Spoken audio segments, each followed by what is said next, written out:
Thankfully, we weren't cursed with Thursday night football this week. So good job, Falcons. Your beating was prolonged for a solid 3 days.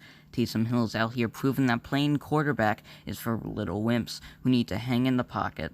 Oh yeah, I just realized I've gone a whole segment with the Falcons without just saying lol Falcons suck. Maybe this video won't be as lazy as I thought. God, this was just a pure mugging of an NFL game. Sure, the Titans came back, but come on. You being serious with me? You saying that this was a close game?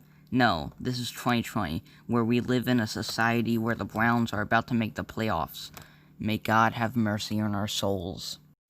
The Bears, going on a massive losing streak to probably miss the playoffs in the year 2020. I don't even know who their starting quarterback is anymore, and I don't care because it might as well be Tom Carper. Yes, Tom Carper, my favorite Delaware congressman. The Bears. The Dolphins are actually pretty good. Even if they don't make the playoffs, the coaching and defense has stepped up massively this season. You guys have a good thing going with Tua. Please, for the love of God, do not ruin him.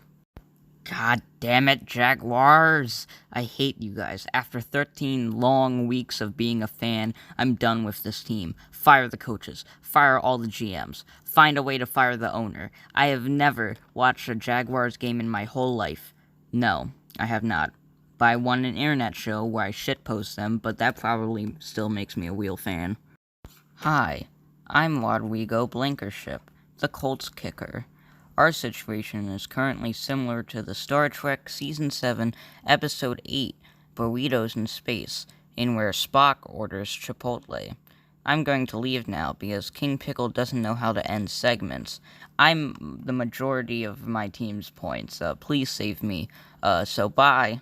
The Waiters aren't a real playoff team anymore. Wait, can we all agree with that? I mean, they lost to the Falcons, and almost lost to the freaking Jets and needed a Hail Mary to win. Which I'm pretty sure losing to the Jets is considered a war crime by the Geneva Conventions.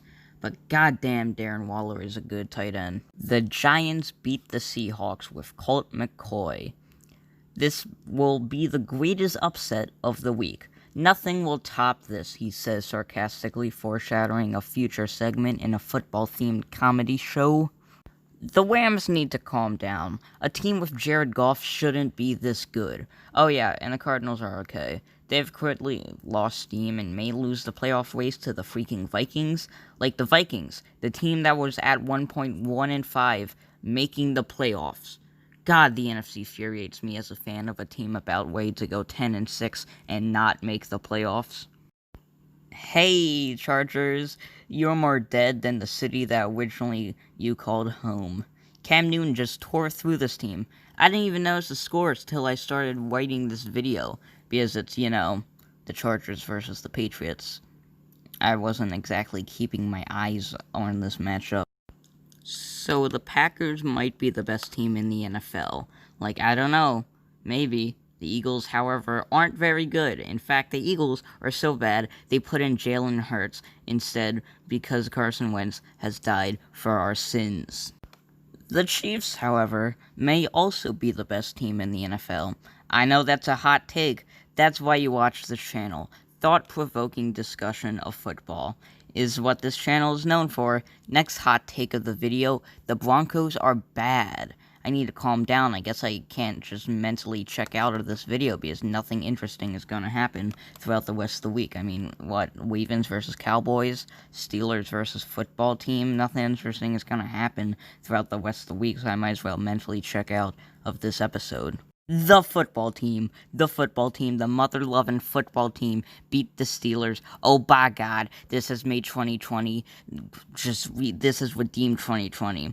It's the end of the year, and, companies are starting to put out this year was really tough, but we pulled through commercial videos, buy a car, whatever, and they're going to use all this emotional montage video from 2020 of, people together, people protesting, all that stuff. No, instead they should just replace that with the NFL YouTube highlights of this game, because holy hell, this made me happy.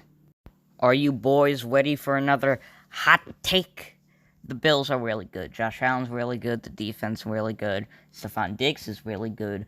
Honestly, I could see this team being a dark horse for a Super Bowl, definitely the second best team in the AFC.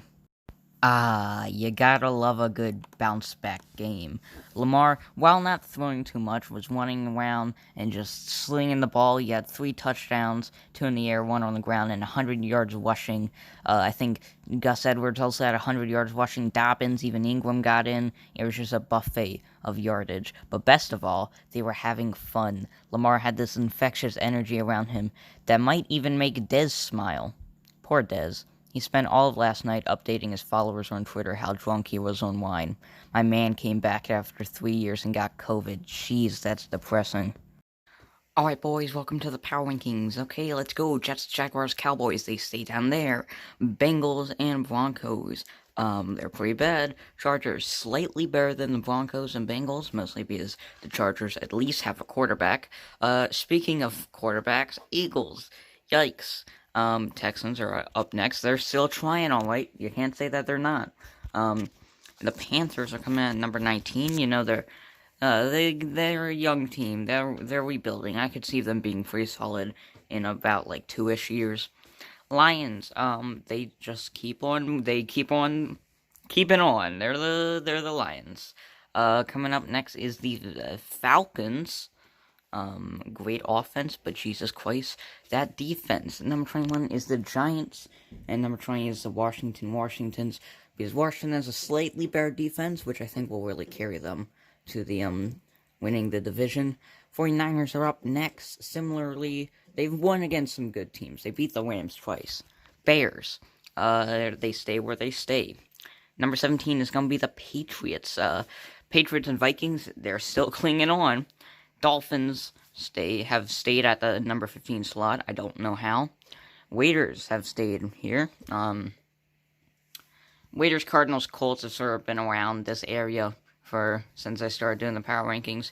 Number 11 is the Browns. I think the Buccaneers are slightly better, which is why they eke out the Browns and make it to the top 10 slot. Number 9 is going to be the Seahawks. Oof, it's simple. If you beat Russell Wilson, you beat the Seahawks, because he is all that team has. Number 8 is the Titans. They're pretty dang good. Number 7 is the Ravens. I could flip-flop between Titans and Ravens quite a bit. Steelers bump out of the top 5, because, I mean, come on, they lost to the Washingtons. Number 5 is going to be the Rams. They're dang good. Maybe the 3rd seed in the playoffs is kind of what I'm predicting. Number 4 is the Bills. They're pretty dang good. Number 3 is the Saints. I kind of just been underestimating them all season. But, like, I don't know, man. They keep on winning. And then number 2 and number 1 are the Packers and Chiefs. They remain where they remain. If I had to choose who I think are going to make the playoffs, it'd be, for the AFC, Chiefs, Steelers, Bills, Titans, and then the wild cards, Colts, Ravens, Browns. And then for the NFC, Packers, Saints, Rams, and Washington football team. And then the 3 wild cards will just be Cardinals, Bucks, and Seahawks. Bye-bye!